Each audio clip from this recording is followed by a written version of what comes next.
Hello. How's it going, everybody? Welcome to D&D Optimized, the show where each episode we take a deep dive into one specific character build for Dungeons & Dragons 5e, sometimes two, and we crunch numbers and we theory craft on how to get the most out of that particular character build for the role we've decided to give them in game. So if you, like me, enjoy theory crafting characters and creating characters for D&D almost as much as you enjoy playing the actual game, welcome home. This is a place for you, and I hope you enjoy being here. I certainly enjoy having you. My name's Colby, and I'm your host, and welcome. So before we get into the build today, I have a bit of a preamble, as I often seem to. This one might be a little longer than normal, so apologies in advance for those of you with a little patience. Every episode, I get some constructive criticism along the lines of, this build wouldn't work in game because X, or you focus on A at the expense of B, and therefore this build is bad, or something like that. First off, let me say I appreciate the feedback. I appreciate all feedback that you guys want to throw my way.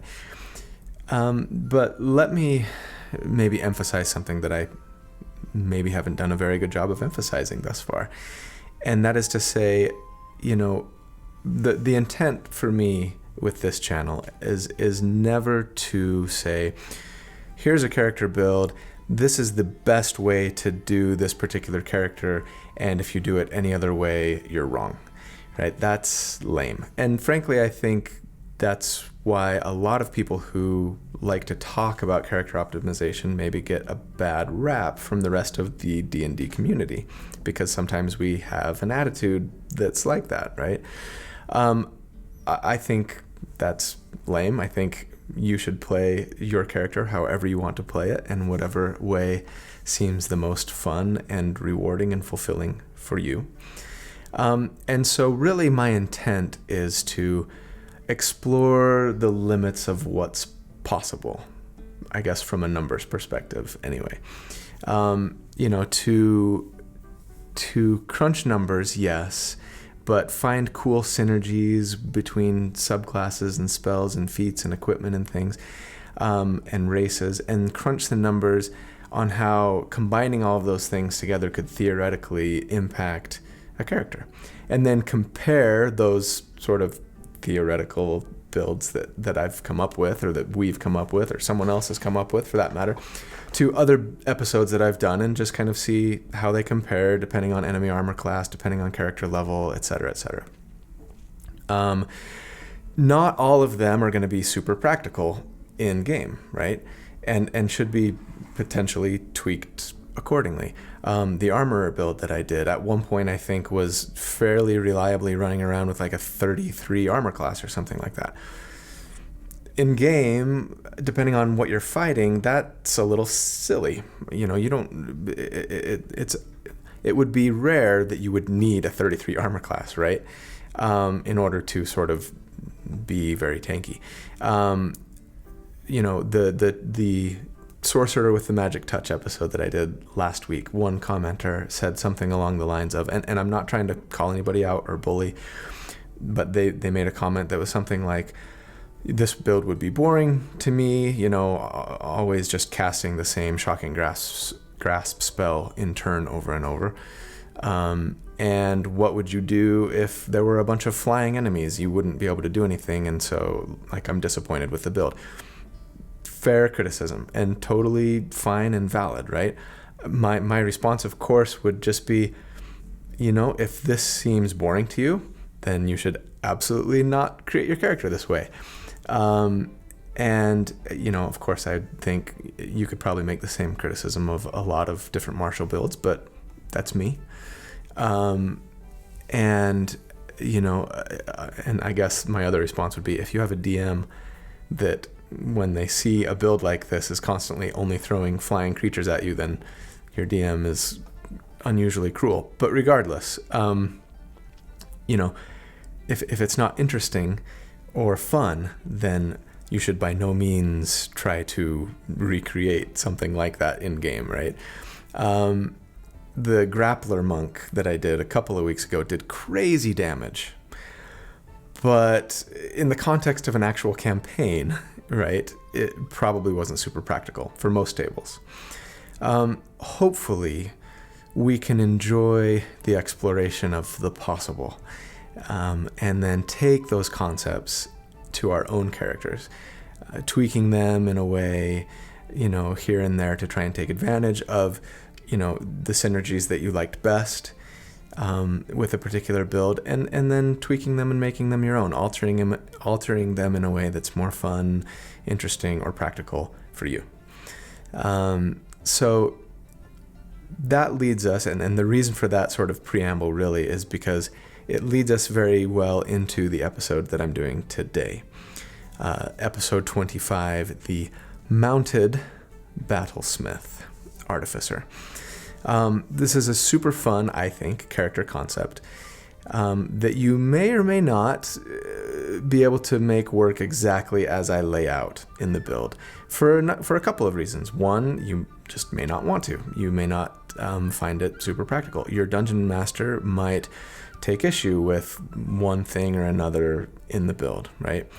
And of course you could say that about any episode that I've done thus far. I think this one might be a little more susceptible than some to sort of that caveat. And that's totally okay. Mounted combat in D&D 5e is rife with problems, in my opinion. So much so that I did an entire sliding into my DMs episode on it last week to kind of talk with my dungeon masters about all of the questions that I have about how mounted combat works in D&D, and at the end of an hour-long conversation, it was actually an hour and a half, I cut out about 30 minutes or 20 minutes worth of content. There were still some questions that were unanswered, or one DM felt one way and another felt another way.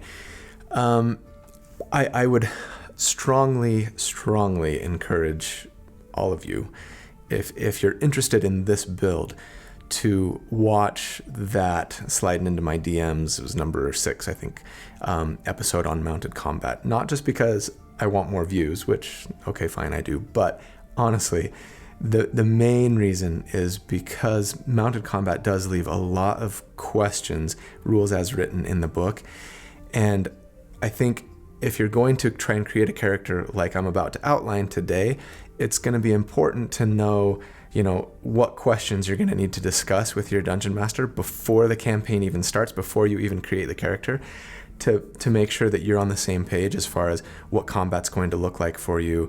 Are you going to treat my companion as a mount or as a companion or as both? And what's that going to look like? Are there going to be scenarios that you're not going to let me be mounted in combat, whether it's because of the environment that you're in or some other factor, etc. So make sure you familiarize yourself with all of sort of those questions that you and or your dungeon master might have when it comes to mounted combat before you attempt to do a build like this, or any mounted combat build, I guess, would be my advice. There are, like I say, a ton of challenges with it, and so I don't want to spend too much time in this episode digging really deep into the minutia and the questions of how mounted combat works, because I feel like I've sort of already done that. So I'm assuming that you have a pretty good working knowledge of the rules surrounding mounted combat for D&D 5e as we go in. I'll probably pause in a couple of places to sort of dig in a little bit. Now, as far as this build goes, part of me really wanted to do kind of a tankier cavalier build, maybe mixed with some paladin for fine steed and other nice paladin benefits. I haven't done as many tank builds, as most of you know, as I have damage focused builds, right? And personally, for sort of flavor and what I think I might like to play in game more, that tanky cavalier paladin appeals to me a little more.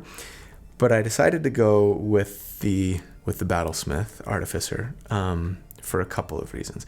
One, the can you do a small player character riding on their companion, their medium-sized companion as a mount build is by far my number one most requested build that I've had at least from my YouTube viewers, and actually even email and social media posts, people making requests. And so I want to cater to my audience, right? But also, when I do, and I think I will at some point, when I do that tanky Cavalier Paladin build, I personally want it to be the knight in shining armor, rider of Rohan kind of archetype, because it sounds fun and cool to me.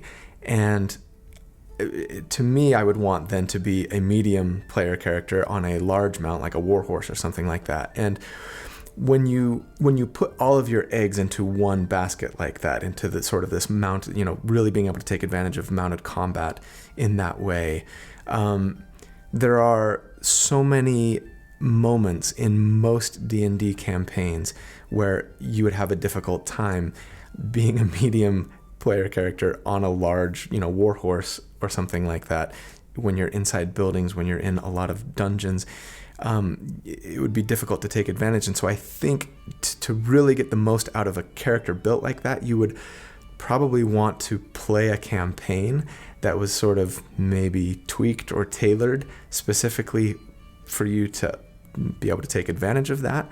And so I feel like that would potentially have less interest from my audience, because it's a very sort of niche campaign, a very sort of niche build that a lot of people might not be able to practically use in most of their D&D campaigns. And so and I want to cater to as large an audience as possible, right? And kind of do stuff that you guys are interested in or would find sort of useful and usable in game. And so for that reason, I'm going small player character, medium mount, because I think that most DMs would sort of allow that to happen in most combat situations. And so I think there's just a little more sort of practical application for a build like this. Yes, I know you could do a tanky Cavalier that was small on a Mastiff, on a medium-sized mount or something like that, but that's just not how I would want to build that character personally. So anyway, and the request, when I get the request, hey, I want a small player character on a medium-sized mount, it's usually doing lots of damage and built in these certain ways. And so again, trying to finally, 25 episodes in, fulfill that very common request that I get. So I'm almost done with the preamble. If we decide to go with the small player character on a medium companion mount, we essentially have two options, right? There is the Beastmaster Ranger, and there is the Battlesmith Artificer. The primary reason for taking either of those in this scenario is, I think, just for the sort of free and easy access to that medium-sized companion that's going to fulfill all of the requirements, I think, for most dungeon masters anyway, of what could constitute a mount and a controlled mount. There's a bunch of requirements. It has to be one size bigger than you. It has to be sort of trained to take a rider. It has to be, willing, all of these things. And while, yes, anybody could theoretically go into Waterdeep or, the nearest town and go to a pet store and buy yourself a wolf or a mastiff or something like that and train it so that you could ride it as a mount. I think I have to assume that many or most DMs might say, you could potentially train it as a mount, but it might be hard to find one that's already trained. So therefore it's going to require some work on your part as a player, and or they just might not really be open to it in the first place. But I think as a Beastmaster or as a Battlesmith, it's pretty easy to say, this is my companion. They are faithful to me. They are loyal to me. They're going to obey my commands. They're going to be okay with me riding them as a mount. I have trained them to do this, etc. And I think it's much. I can make the assumption. I can fairly safely make the assumption that most DMs would be okay with this, right? So that's why I think we probably need to go one of these two subclasses if we're going to go this route with mounted combat. The reason why I want to go Battlesmith as opposed to Beastmaster is twofold. One, I really love I feel like the Steel Defender that Battlesmiths get is a little easier to keep alive than the Beastmaster's companion.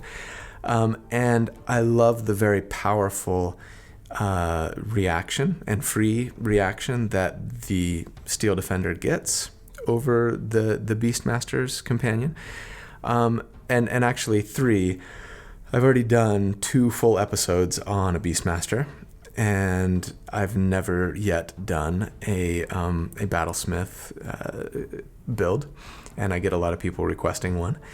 And so for all those reasons, we're going to go with the Battlesmith. The Ranger Beastmaster has a lot of advantages. There's some neat things. They have a D10 hit die, so they're a little tankier. Arguably, they have more utility. They might even get more damage if you throw in, some of their spells and things like that. But, and so the Beastmaster Ranger is totally viable. And if you prefer that route, you could definitely apply a lot of the things that we're going to talk about here to that build and make it work. But for the purposes of the build today, we're going Artificer, we're going Battlesmith, and finally, let's jump into the build. All right, at level 1, we're actually starting off as a fighter. So, a couple of reasons. First of all, we get heavy armor proficiency, and we get to start with heavy armor, which is fantastic for us. More AC is happiness. And we get a fighting style that's going to be important for this build, the 2-weapon fighting style in particular. Which gives us, so as most of you know, when you do 2-weapon fighting, you can have a weapon in each hand, but they have to be light, right? For now. And when you make the attack action with one, then you can make a bonus action attack with your other hand, as long as they're both light weapons. And normally you don't get to add your strength or dexterity modifier to the damage of that second attack. But if you take the 2-weapon fighting style, you can. So it's going to be an important damage increase for this build. So those are the main reasons we're going fighter. And we get to start with 10 hit points plus our constitution modifier, which is nice. For the race, we're going to go custom lineage. Custom lineage, the new as per Tasha's, right? It lets you choose your size, whether you're medium or small. So make sure that you pick small. And we get a +2 to a stat of our choice. We're going to put that into strength, and we get a free feat, which is going to be very important for this build. And we're going to take the Piercer feat. We need 2. We want 2, but one's more important than the other. But for now, Piercer is better off for us. Piercer is also a new feat as per Tasha's, and it gives us a number of advantages. When we do piercing damage, it treats any 1s rolled from weapon damage as a 2, so it's a little damage increase. Also, if we get a critical hit, then it lets us add another die of damage, and so instead of rolling 2 die, you roll 3. It's kind of like brutal critical from the barbarians. So that's some nice extra damage when we do crit. And also, very importantly, it lets us add a +1 to our strength or our dexterity. And so since we started with a +2 to dex, now we'll have a +3 to dex, which is great. There are other racial options here, right? Any race that's small will work. Initially, my plan was to go kobold here because kobolds get a really cool feature called Pack Tactics, I think, that basically says that whenever a companion of yours is within 5 feet of an enemy that you're attacking, you have advantage on that attack. And since we're going to be mounted on a companion, on an ally, we would theoretically almost always have advantage on our attacks. However, with this build, we're actually going to be using later on lances as our main weapon. And for those who don't know, lances give you disadvantage if you're making an attack against an enemy within 5 feet. And so, if you had to get up close for your companion, your mount, to be within 5 feet, and for you to make that attack with advantage, you would have disadvantage because you're using a lance, and so the advantage and disadvantage would cancel each other out, and you would get no benefit. It's still very viable if you think you could manage to always sort of attack an enemy that's standing next to another one of your companions. And so definitely worth considering if you want to go that route. It ends up being a nice damage bump for us, especially at mid and higher enemy armor classes. We'd miss out on the free feat, but in the long run, you're better off if you can get advantage on every attack, right? So consider that. It's worth taking into consideration. And if you do go kobold and you do reliably get to make attacks against an enemy that's standing within 5 feet of one of your allies, you'll have advantage, and it will be great. Of course, goblins work, halflings, gnomes, they all have different perks. They're worth taking a look at. We're going custom lineage. So we need to talk about abilities. I'm assuming, as always, that you're taking the point buy system for your abilities. We're going to buy a 15 strength, +2 +1, so 18 total, right? Make sure you get a 14 constitution if you can, because everybody likes hit points, and a 14 intelligence, because artificers need a good intelligence score. And then the rest where you see fit.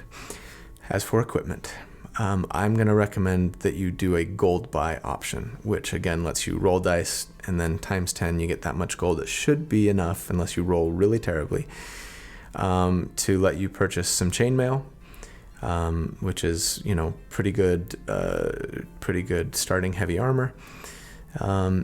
2 lances, they're 10 gold apiece. You can't use them yet, or at least you're not going to be using them yet, not until level 5 even. So don't ask me where you're going to stick them, because these things are like twice as big as you. If you're just trying to stash them on your back, you're not going to be able to walk. Get your tall friend to carry them for you. But anyway, get a couple of short swords. You're going to be using short swords for the first few levels. Those do piercing damage, and they're light, so you can dual wield them. You also need artisan's tools of some kind. They're necessary for artificer spells, and they range from 1 to 50 gold pieces in cost, so find what works best for your character and your budget. And anything else you feel that you might need that you can afford, clothes, etc. As a fighter, level 1, you get a fighting style. I already mentioned it. You're going to take the 2-weapon fighting style, which is great for us. And that's pretty much it for level 1. All right, at level 2, it started snowing outside. It's getting dark in here suddenly. Maybe I should turn on a light, but I hate the way fluorescent lights look. Anyway, I think we'll be all right. At level 2, you are an Artificer 1. So here we go with our Artificer levels. Artificers at level 1 get some cool features.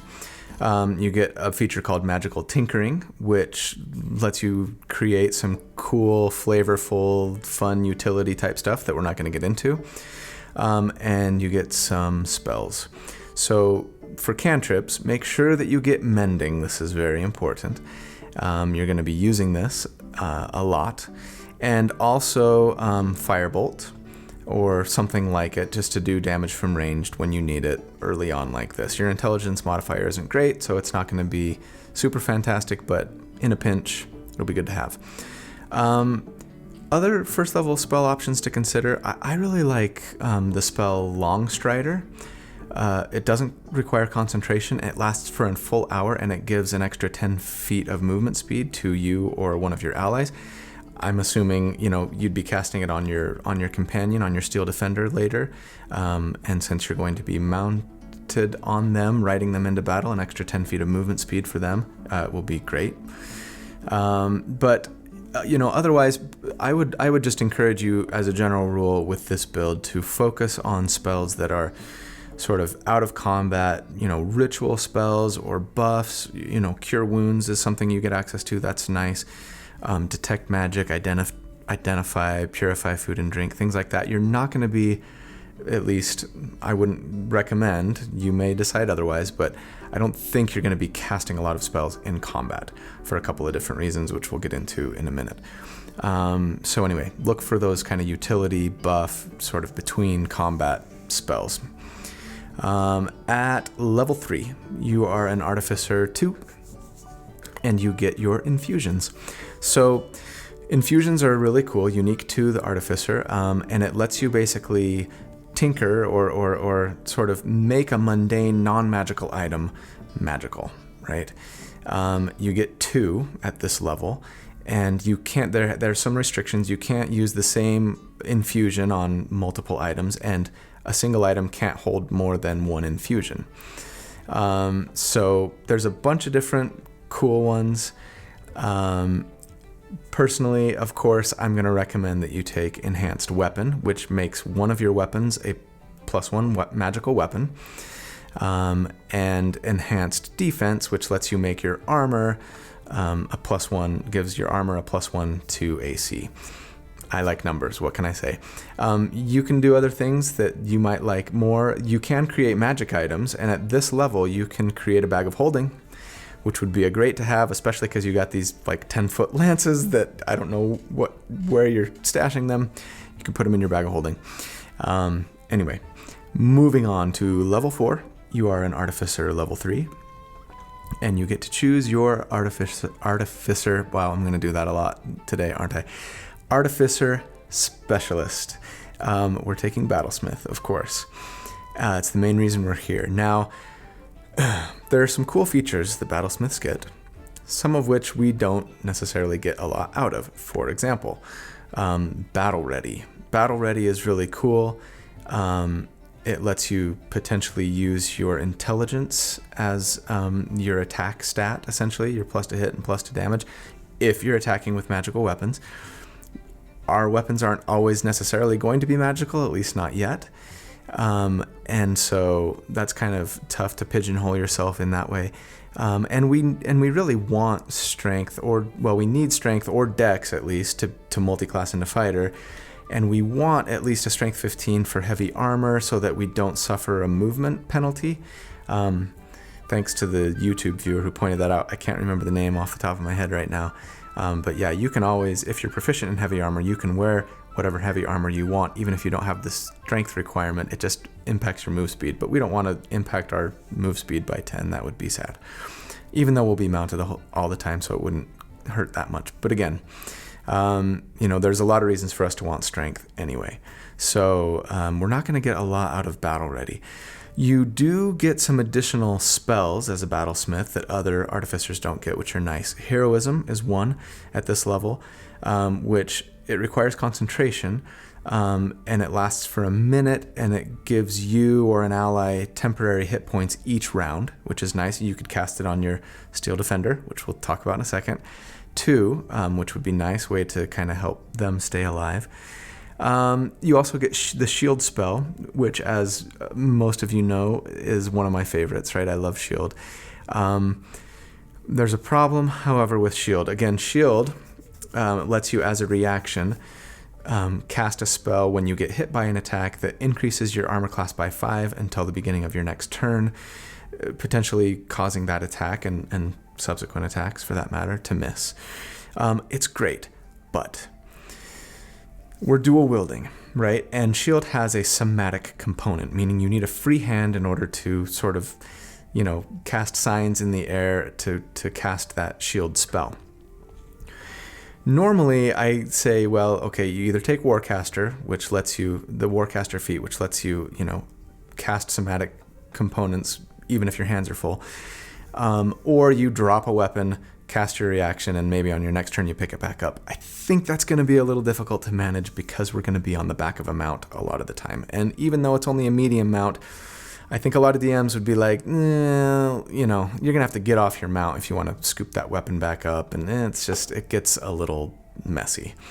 So I'm probably going to recommend that. This is really the main reason why I'm saying, like, you're probably not going to be using a lot of spells that, are sort of in combat type spells. So anyway, keep that in mind. Again, you could get Warcaster, but we really need another feat that I'll talk about next level first, and so Warcaster isn't going to come until later. So anyway, if you want to be a more caster focused and or tanky focused character, by all means take shield and other spells, but for us, we're going to generally not be using them.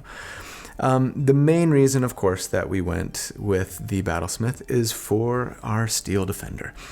So this is a companion that you have created with your tinkering skills. It's friendly to you and to your allies, and it obeys you.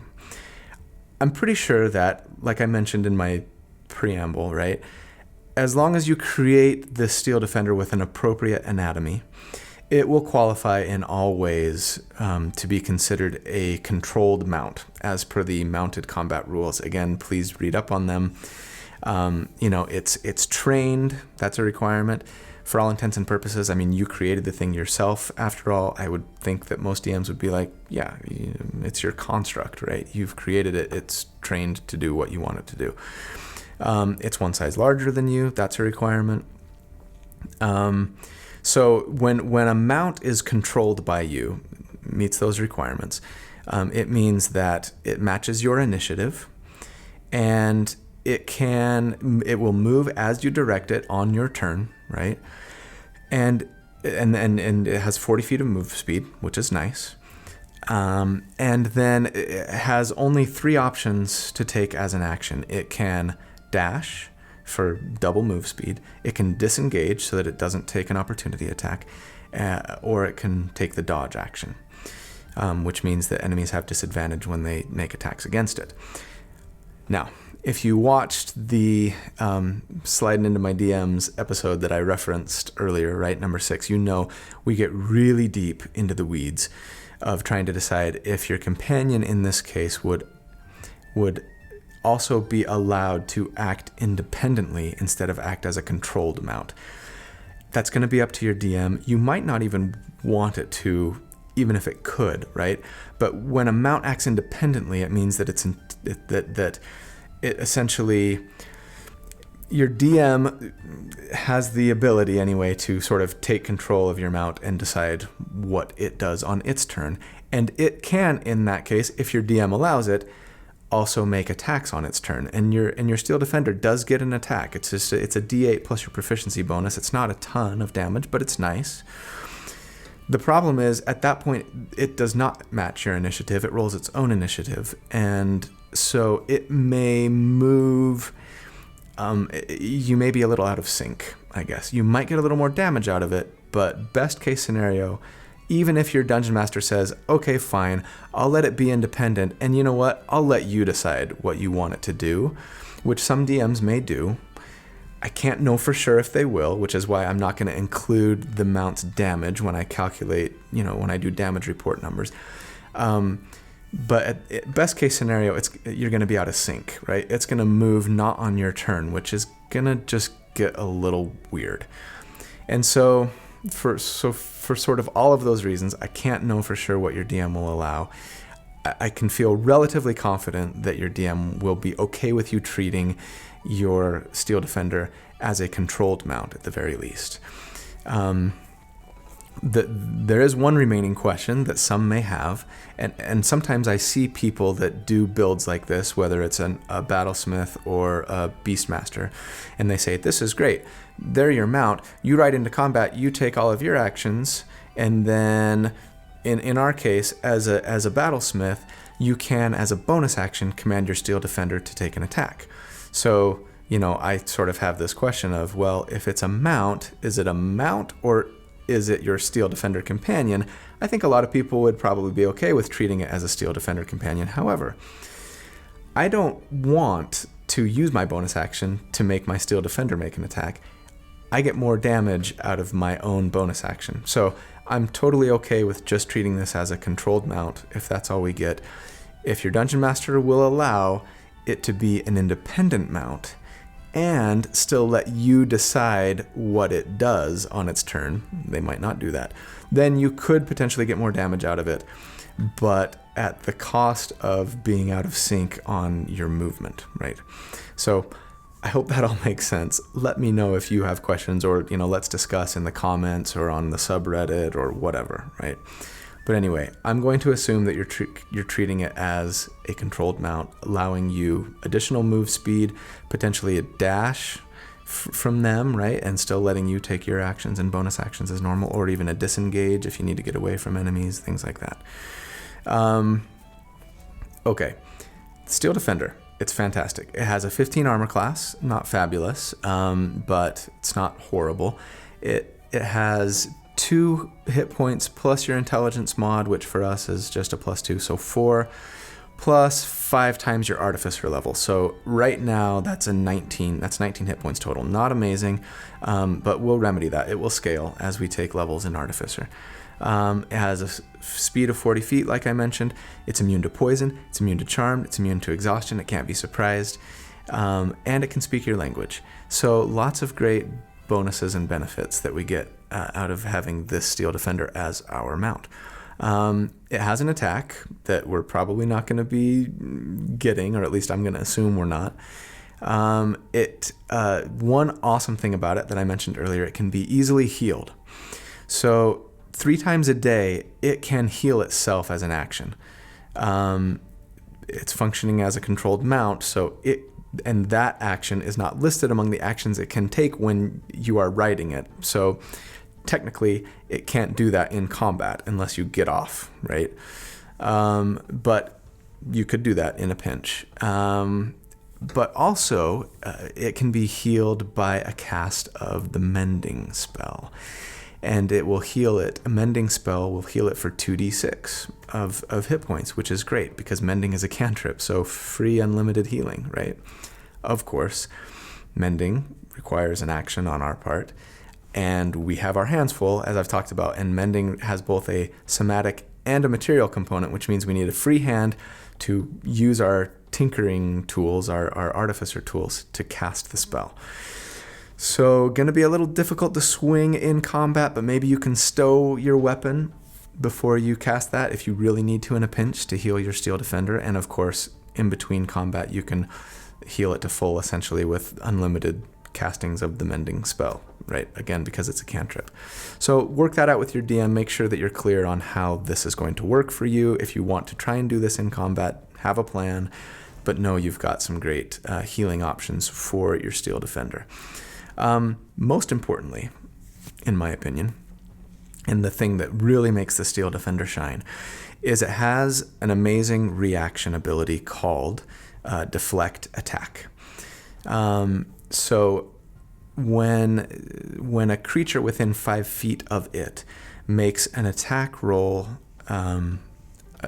so when an enemy is within 5 feet of your Steel Defender and makes an attack roll against anybody else other than the Steel Defender can take the reaction to impose disadvantage on that attack. So in other words, right, if somebody charges you and tries to hit you, the Steel Defender can impose disadvantage on that attack, which is great. It's going to increase your survivability. And later on, we're really going to find some nice synergies there and even get some additional damage out of it. So your mount is a little squishy.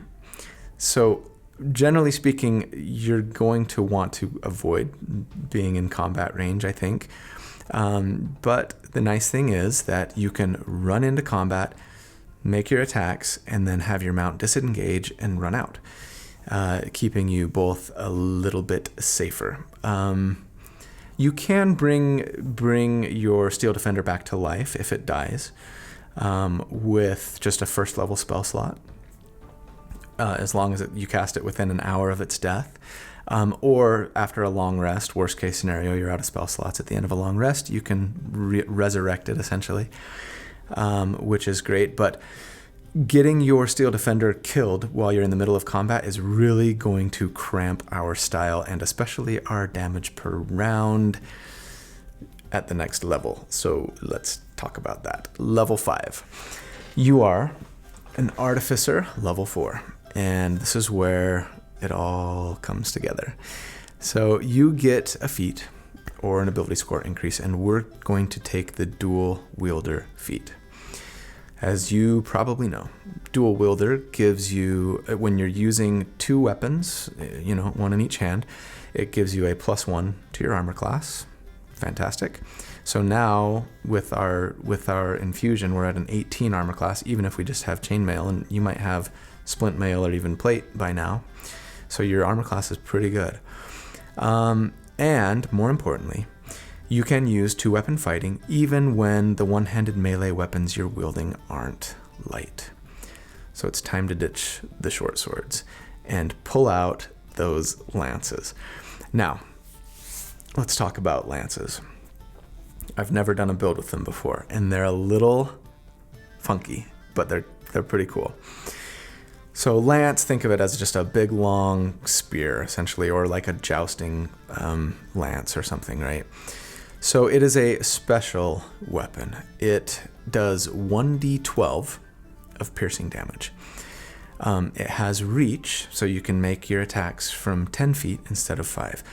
But it also imposes disadvantage if you're attacking an enemy within 5 feet. So you really want to make those attacks from 10 feet away, right? And this was, like I said, why it didn't make a lot of sense for us to go kobold, because generally speaking, you are not going to be within, nor your mount for that matter, because you're riding on top of it, are going to be within 5 feet, and thereby not going to get that guaranteed advantage unless you have another friend that is within 5 feet, right? Here's the thing about lances. If you're not mounted, they are a two-handed weapon. Meaning, I think we can all safely assume, some may argue this is theoretical optimization, but anyway, if you are mounted, they're a one-handed weapon, right? That seems a little odd, I know, but rules as written, this should work.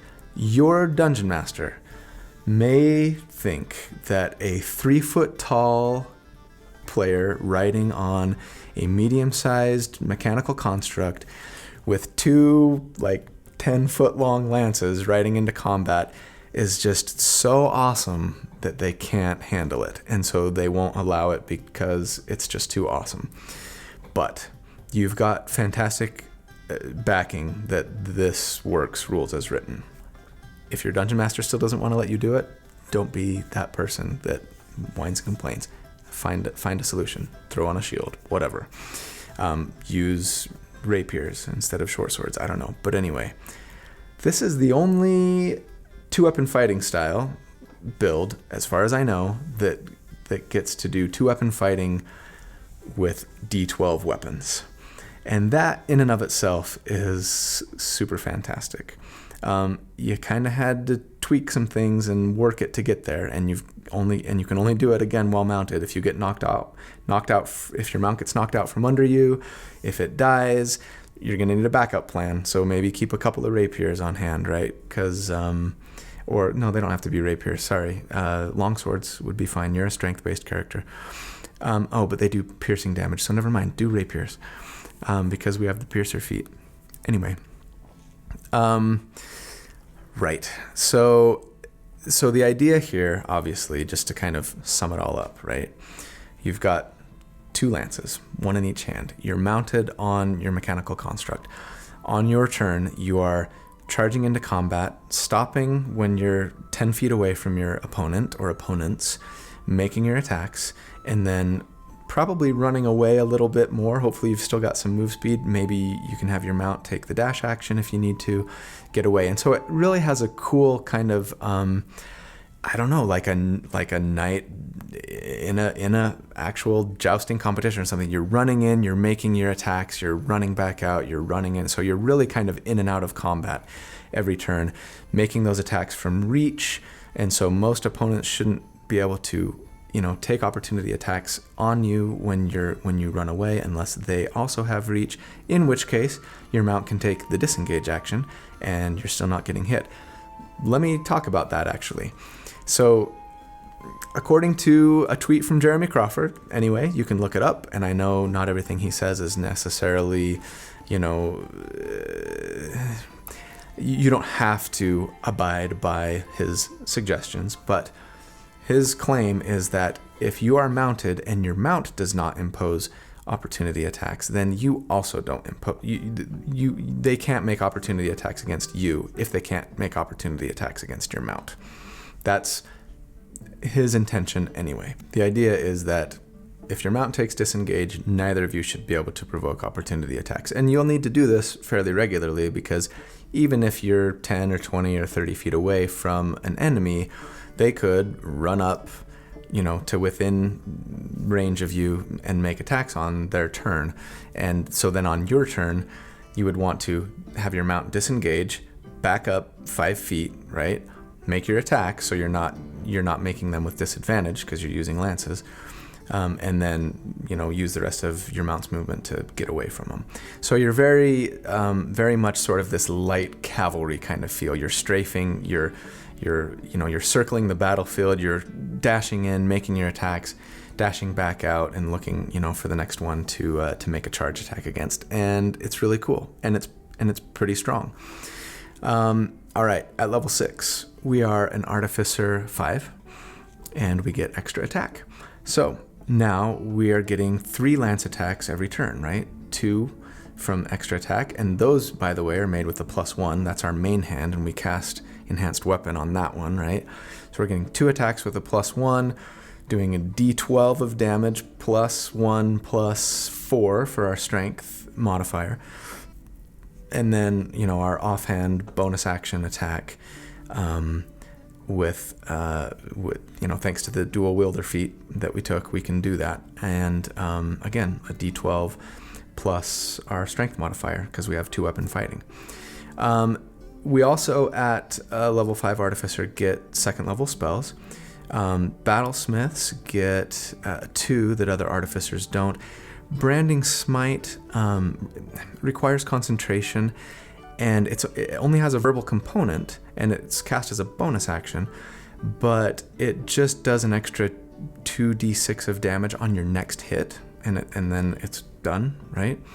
And so it's nice because it's a verbal component. You could theoretically, cast it and then hit and do an extra 2d6 of damage, but since it takes a bonus action, not to mention a spell slot, you'd actually get more damage out of just making an attack with your bonus action, because you get to add your strength modifier.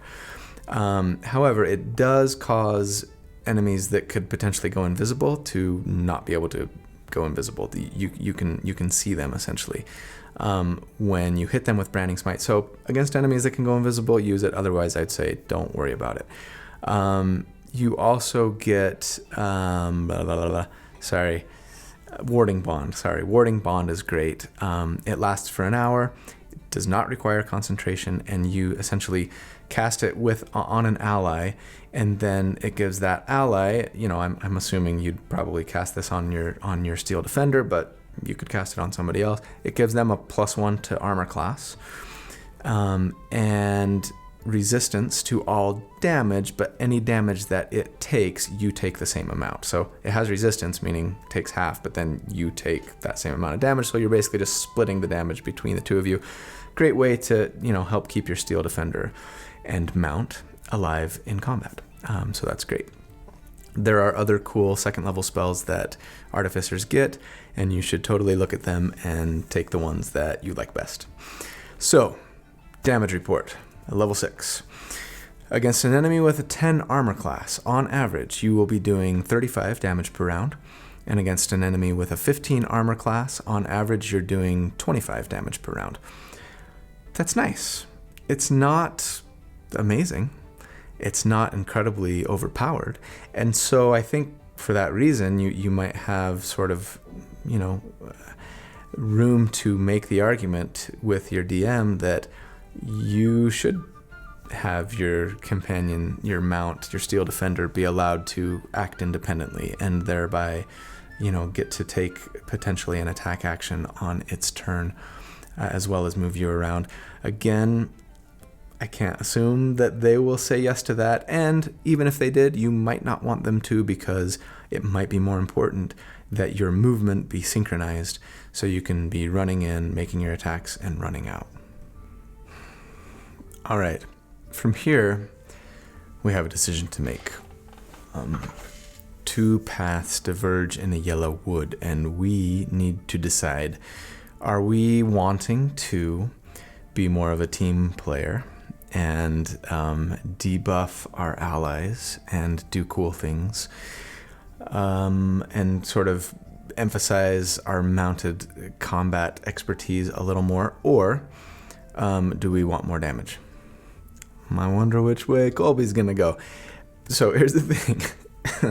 Again, if you want to be more of a team player and you want to be a little more tanky and help your allies not get hit as much and things, go with some Cavalier, go into Cavalier, go back into Fighter, couple levels at least. We already have one, right? Pick up Cavalier and it lets you do some cool things. I've mentioned it already. I'm not focusing on that for this particular build. I might do it later. So we're going to stick with Artificer, which is going to give us more damage and some other cool things and utility as well. So at level 7, we are an Artificer 6, and you get a feature called Tool Expertise, which lets you double your proficiency bonus for any ability checks made with a tool. That's it, really? Where's the damage? We do get one more infusion, so instead of 2 now we get 3, and that's nice. And we get access to, among other things, an infusion that's only available until level 6 Artificer, Radiant Weapon, which is both a +1 weapon, and you can make it shed bright light, and it has 1d4 charges per day, which lets you, when you make a hit, also try to blind the target that you hit with this weapon. And again, if they're blinded, they have disadvantage on attack rolls, and everyone else has advantage on attack rolls against them. So super awesome. They do get to make a con save, and it only lasts until their next turn, till the end of their next turn. So it's strong. It's very nice. And now we have a +1 magic weapon in each hand. Happy days. And for that reason, if you are going to start this character at level 7 or later, I would say go ahead and make strength like a dump stat, or maybe just a 13 at least, because you need that for a fighter, but you could go dex instead, right? But anyway, and then just go intelligence all the way, because again, you can use, as long as you're using magic weapons, intelligence for your attack modifier to hit to damage. So that could be nice, because obviously our spells and some other Artificer abilities are dependent upon intelligence, and having just one stat to worry about is really cool for that reason. At level 8, you are an Artificer 7. You get a feature called Flash of Genius. When you or an ally within 30 feet of you make an ability check or a saving throw, you get to, as a reaction, add your intelligence modifier to that roll. It's only a +2 for us right now, unless we do what I just barely talked about. But hey, it's a nice little utility. You can help people out in a pinch, or yourself for that matter, or your mount for that matter. You can only do it twice a day because it's your intelligence modifier times per day, which is kind of a bummer, but hey, it's something. At level 9, you are an Artificer 8, and you get another feat or ability score increase. Now, you could make the argument that you should take the Mounted Combatant feat here. We'll get into that later. I'm not going to take it yet, just because of the way that we're playing this character. I think it's not as important, but you can decide otherwise. I'm just going to say go ahead and take a strength bump here to give you a +2 to your strength, thereby capping it at 20, which is fantastic. One note, I just realized I misspoke when I mentioned the Piercer feat. It doesn't let you treat 1s as 2s. That was the Elemental Affinity or whatever feat that I talked about in last week's build. This just lets you once per turn re-roll the die for damage when you hit with piercing damage. It's better, in other words. It's still not as good as like the Great Weapon Fighting style, which just lets you re-roll 1s and 2s. But it's, on average should lead to a little more damage, so that's nice. Anyway, sorry about that mistake. So, level 9, damage report. We are doing against an enemy with 10 armor class, 38 damage per round, and against a 16 armor class, 30 damage per round. That's not very good. Compared to other builds that I've done, it's not fantastic. But it is fun, and it is cool, and it's even kind of funny, in my opinion. And you're enjoying it. So at the end of the day, that's all that matters, right? And you know what? It's about to get a lot better, so bear with me. All right, at level 10, you are an Artificer 9, and you get a feature called Arcane Jolt. You get to do it, your intelligence modifier, number of times per day. Once per turn, when you hit a creature with a magic weapon attack, and both of our weapons are magical now, it takes an extra 2d6 of force damage. Great. Nice little damage bump. Or, instead, when we hit a creature with a magical weapon attack, it can arc a beam of healing to an ally within 30 feet, potentially you or your companion, right? For 2d6 of healing. So, look at you being a team player. You get 3rd level spells, and this is good. So, we get, among other things, the haste spell. I haven't talked about haste very much on this build, to the dismay of so many of you, especially those who comment on my Bladesinger builds and just cannot believe that I would not take haste as a Bladesinger. And I cannot believe that they think it's better than other concentration options. But anyway, that's an argument for a different time. Haste is really good. It's got a lot of great benefits, and it's something that artificers have access to. So, it gives you extra movement speed, which is wasted on us because we're mounted. It gives you a +2 to your armor class. Super fantastic. And it lets you make 1 extra weapon attack per turn when you take the attack action. So now we're getting 4 attacks per turn, right? We already had 2 with our main hand. Now we get 3 plus our bonus action attack. So 4 lance attacks. There's a couple of drawbacks. Bummer number 1 is that it takes an action to cast, so it just delays, us getting into combat. It's worth it if the combat's going to last more than a couple of rounds, but still. Again, like I said, it requires concentration. And bummer number 2, if we lose concentration when the spell ends, we spend a whole turn not moving and not taking any actions. Now, fortunately, we're mounted, and our mount can still move. So he can get us out of danger. She can get us out of danger, which is nice, but we lose a turn of not being able to take any actions, which is too bad. Still, very strong spell, and definitely worth using your concentration for. At level 11, we are an Artificer 10, and level 10 Artificer is really great for us for a number of razones. It's all about the infusions. So our enhanced weapon goes to a +2 to hit and damage at level 10. Fabulous.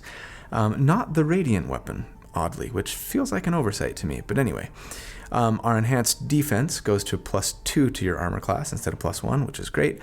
And we get an additional infusion, so now we can have 4 things infused. And we finally get to craft magic items that I actually like. So I haven't talked about this very much, but you can replicate a magic item as one of your infusions, and we get a list of potential magic items that we can create. Up until now, they've mostly been kind of utility type magic items, which are still worthy of, paying attention to. But here, I am going to recommend that we create for ourselves a headband of intellect, which gives our intellect, which makes our intellect score a 19.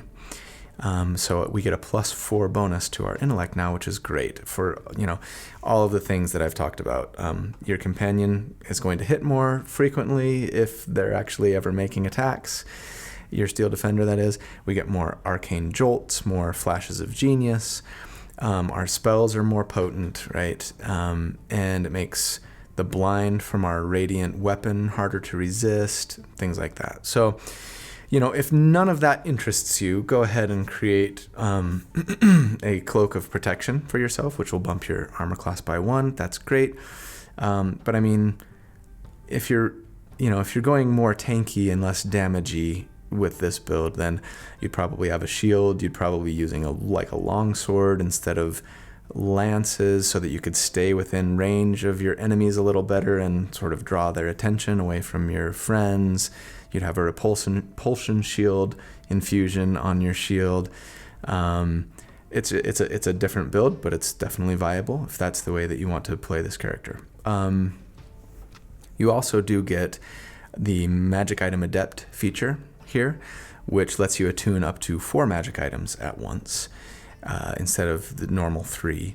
And it makes it easier for you to craft magic items if your DM is into that sort of thing. At level 12, Artificer 11, you get a spell storing item. This is really cool and potentially really strong. So you create this item, and then you can store either a first or a second level Artificer spell in it.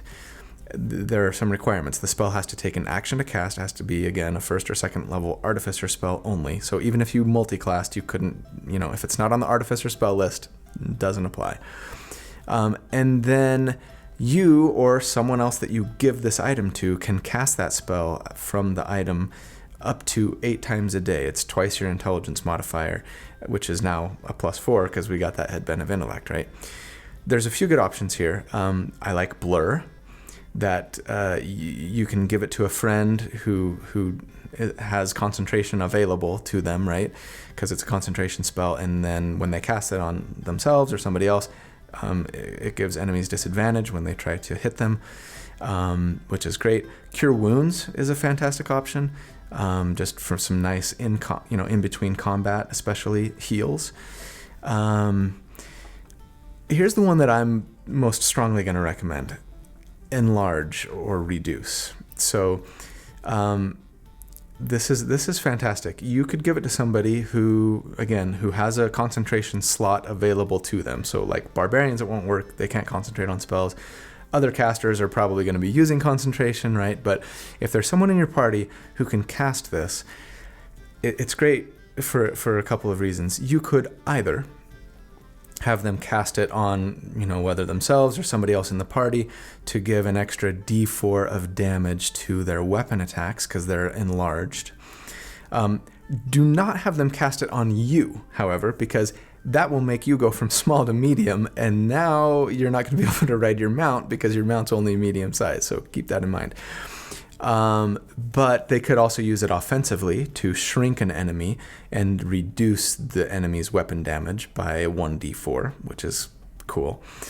My favorite thing to do with this would be to have them cast it on your mount. So if you have a companion that's willing to do this and to spend an action to cast Enlarge on your mount, you can still mount it. If your mount jumps up to a large size, it's not going to work if you're indoors probably, but otherwise, if it's large, you can still ride on it even if you're small, and the idea, the image of that is just even more hilarious in my opinion. But that's going to give you some nice benefits in a moment.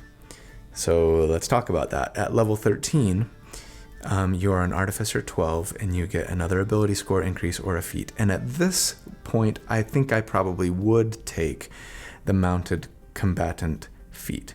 So Mounted Combatant gives you a couple of things. It lets you, when enemies make an attack on your mount, it lets you force that attack to be made against you instead. And what's super cool about that is your Steel Defender, right, can, as a reaction, impose disadvantage on an enemy that's making an attack against someone else. So an enemy runs up, they go to attack the Steel Defender, right? You force it to attack you instead. Steel Defender makes it so that attack is made at disadvantage. Super cool. great synergy. It allows you to protect your mount more and also have enemies attack you with disadvantage. So win-win.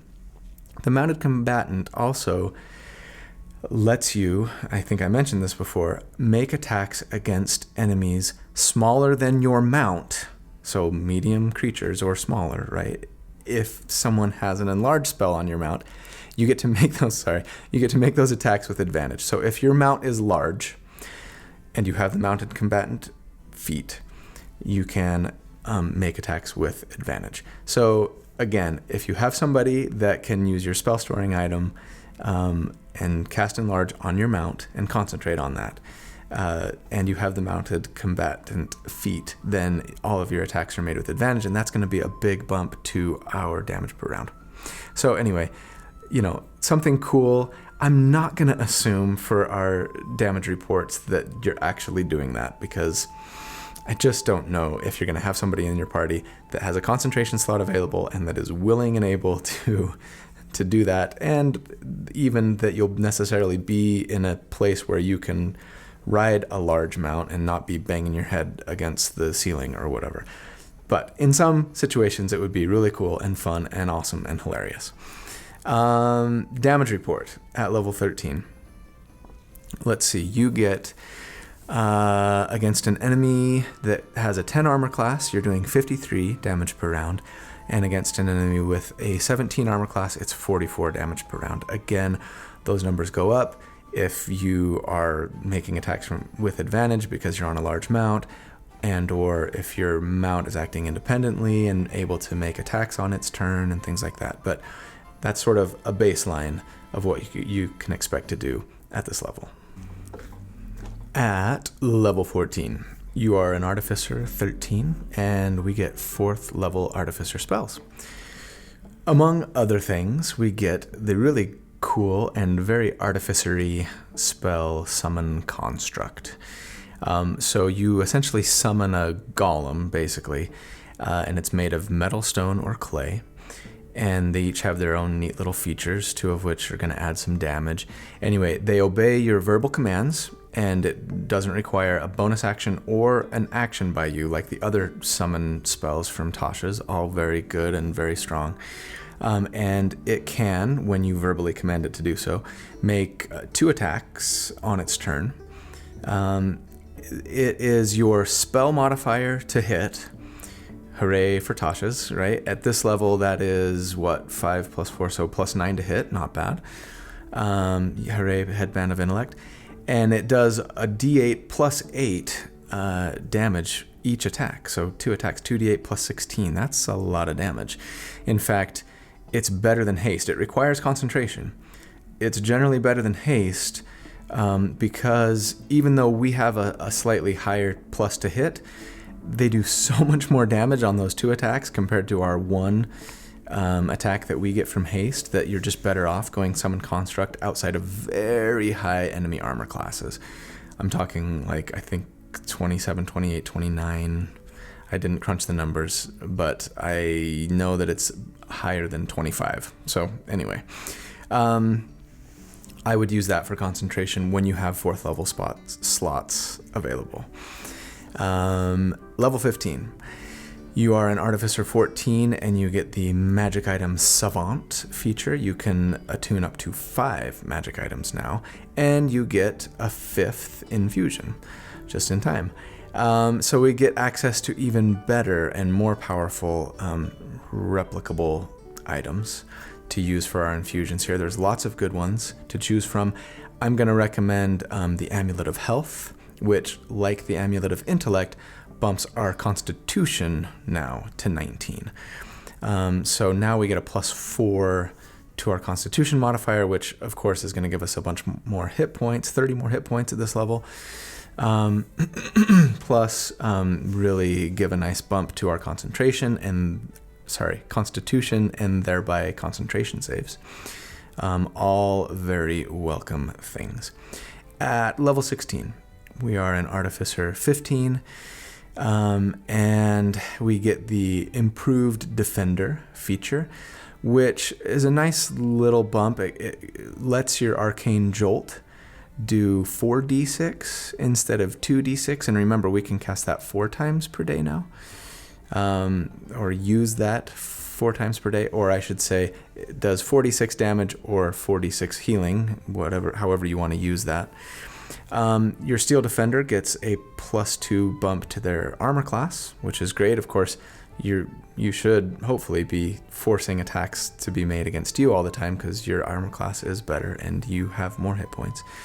But you know what? One thing I forgot to mention about Mounted Combatant feat, is it also essentially gives your mount evasion. So if they make a dexterity saving throw against like a spell or area effect type thing, essentially, if they fail their saving throw, they still take only half damage. If they make their saving throw, they take no damage. So it works like evasion. That's really nice. Add some tankiness to your Steel Defender. Sorry for that detour. Anyway, again, with the improved Defender feature, if your Steel Defender uses their deflect attack, that reaction that they get to impose disadvantage, the attacker takes automatically, without any roll or anything, 1d4 plus your intelligence modifier, so 4. So 1d4 plus 4 damage, period. That's a nice little bump, 6.5 on average, and I'm just going to assume that from this point on, you're going to get that damage every time, and maybe that means you don't run away quite as far from your enemies, so you let them get within range and make an attack against you, because even if they target the Steel Defender, you can force it to be against you. They're going to use their reaction to make that have disadvantage, and also jolt them with a little bit of extra damage. So super cool. We get another 4th level spell slot here as well, which makes it a little more realistic to assume that we'll have that summon construct up a lot of the time, maybe most of the time, depending on how many combats you usually have between your long rests. At level 17, Artificer 16, you get a feat or an ability score increase, and I don't have a real strong recommendation here, to be honest with you. Savage Attacker, tough for more hit points. Maybe even Fighting Initiate to give yourself a +1 to your AC. You know, the reality is you could multi-class here, go back to Fighter and take Fighter 2 for Action Surge, giving you some nice on-demand burst damage. You know, I would say take a look and decide what you think fits your build the best. But our final damage report against an enemy with a 10 armor class, you're going to do 70 damage per round on average, and against an enemy with an 18 armor class, 56 on average. Again, those go up if you have an enlarged mount. It goes up if your mount is making attacks, right? All of these things that I'm not assuming. So not bad, not amazing. Really, at the end of the day, you're doing pretty well. You're competitive with kind of the bottom third, essentially, of, other builds that I've done. And it's really cool, and it's really fun. And you get to ride your mech into battle in D&D. So, final thoughts. I don't have a lot more to add. If you have always wanted to be a furiously small creature riding a medium-sized mount into battle and dual-wielding D12 weapons with reach, and charging into battle, in and out, strafing, circling your opponents, attacking them from the flank. It's a lot of fun and cool and funny, even in my opinion, and powerful. And I hope that you guys enjoy it. Again, definitely options here to make it tankier. If you wanted to, I would say go ahead and take those multi-class levels into Cavalier a little earlier on. Use a shield, probably use a sword or an axe or a warhammer or something like that, so that you're in there kind of imposing disadvantage on your enemies if they attack anybody other than you, and then you can still use that Steel Defender to impose disadvantage if they target you as well, which is potentially really cool and going to make it really difficult for your enemies to do a lot of damage. So anyway, lots of options with this one, and cool and fun, and I hope you guys enjoyed it. That's it for the episode today. So thank you so much for watching. Please do like and subscribe and share. I'm really happy with all the growth that we've had lately, and it's been a lot of fun. Don't forget to check out our subreddit and continue the conversation there, and pose questions to me and or to each other, and looking for feedback on specific builds and things. It's starting to become a cool little community, which I love. Also find me on Facebook or Twitter, D&D Optimized. And as always, if you guys have a build that you'd really like to see me do an episode on, let me know. Give me as much detail as you can, and I will do my best to optimize it. I love you guys. You're awesome. Thank you, and have a fantastic day.